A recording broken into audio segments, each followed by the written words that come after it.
Hi everyone, this is the mechanical bloke here. I just changed the oil on the car, on the Audi Q5, that's it right there. It's my niece's, and then this is going to be my Sheila's, alright? But I've already done it, but I'm just going to go ahead. I thought, oh hey, why don't I show these people how it's done? And how you can save some money by doing it yourself. Or if you plan on doing it yourself, you're not lost, alright?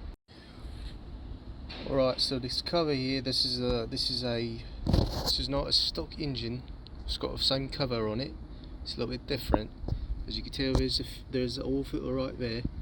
There's an oil cap right there, and then this is a oil level sensor right here. It's the same on this, but as you can tell, this is 6 cylinders, but other one's 4. So it's gonna be a little different. All right. There's the oil fill port right there, and the sensor is right here.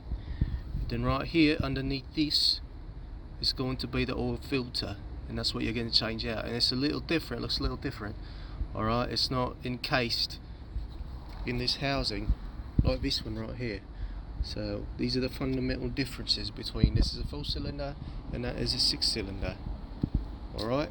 Now the great thing about these cars is that you can get underneath them without having to jack them up to do this. So you see this? It's a star shape. It is a T25 bit, and there's going to be a lot of them all around to take this cover off. To get underneath the car. Alright. Alright, since my niece's car does not have the cover on, this is a plug. This is where you drain the oil from. On hers, this is an 11/16 socket. On my Sheila's, because it's a 2.0, I don't know if that has anything to do with this, but on my Sheila's it's a 3.0, and there would be a drain plug down here on the very bottom. Alright, and it's got a hex head. It does not need a socket like this. A hex head is something like this. Hex, 6 sides, alright, and that's what you're going to use to take it out.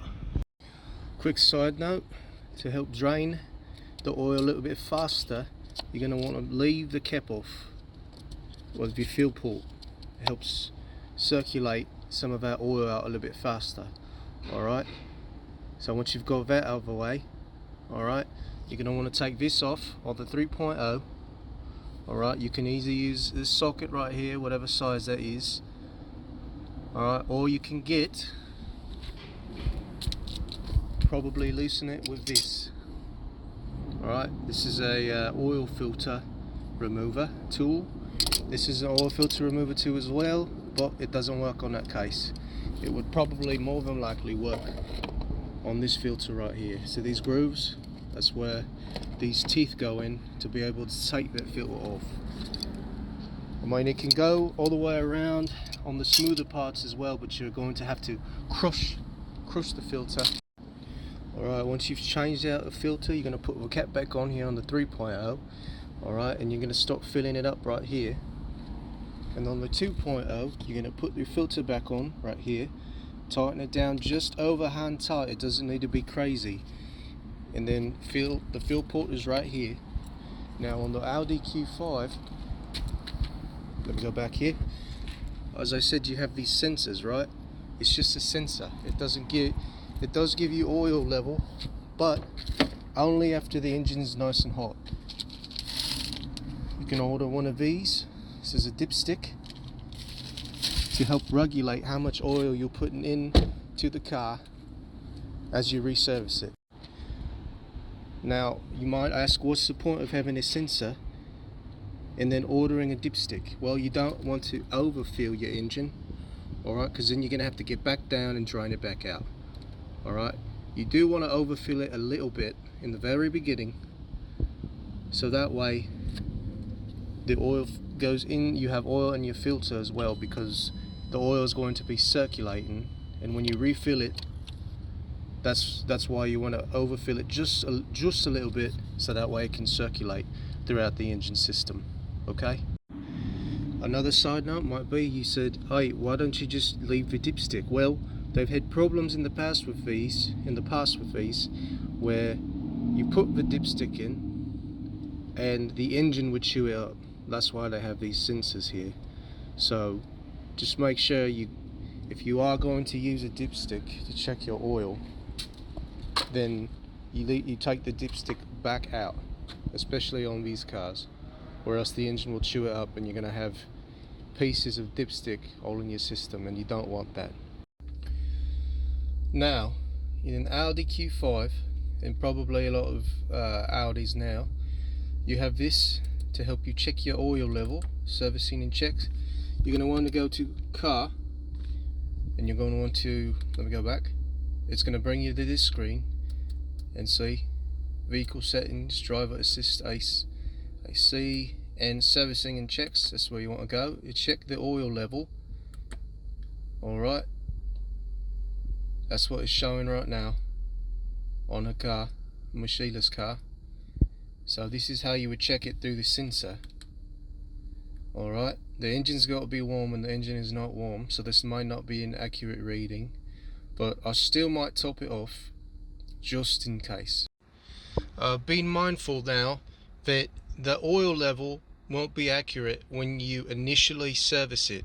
It's got to heat up and it's got to get the oil circulating. The engine needs to be a certain temperature. Alright, so always keep that in mind. Make sure your engine is heated up. Now, as far as parts or the oil or antifreeze that you need to put in, or the brake fluid, it's all going to be in your manual. And always go with the suggested part numbers or the suggestions, unless you do it yourself and you are ASE certified or have extensive mechanical knowledge in this. And even then, they will tell you to take it into the Audi dealer. But if you are set in doing it yourself, then always follow what you have in here. Or your local auto parts store will give you the specific part numbers if you give them the model and the year, and probably the type of engine that you have underneath your hood. Alright, for the Audi Q5, for this 2014 3.0T, the viscosity, especially it's going to tell you very specifically SAE 5W40 across all temperature ranges for normal driving conditions. Alright, and that's going to be the standard for this car, SAE 5W40. So just remember, and synthetic oil is what this takes. I know I talked about just a oil change, but this is the brake fluid, FMVSS 116.4. That's what you're going to use for your brake fluid, in case you do checks aside from just changing the oil, which is always recommended when you look underneath your hood, just to make sure.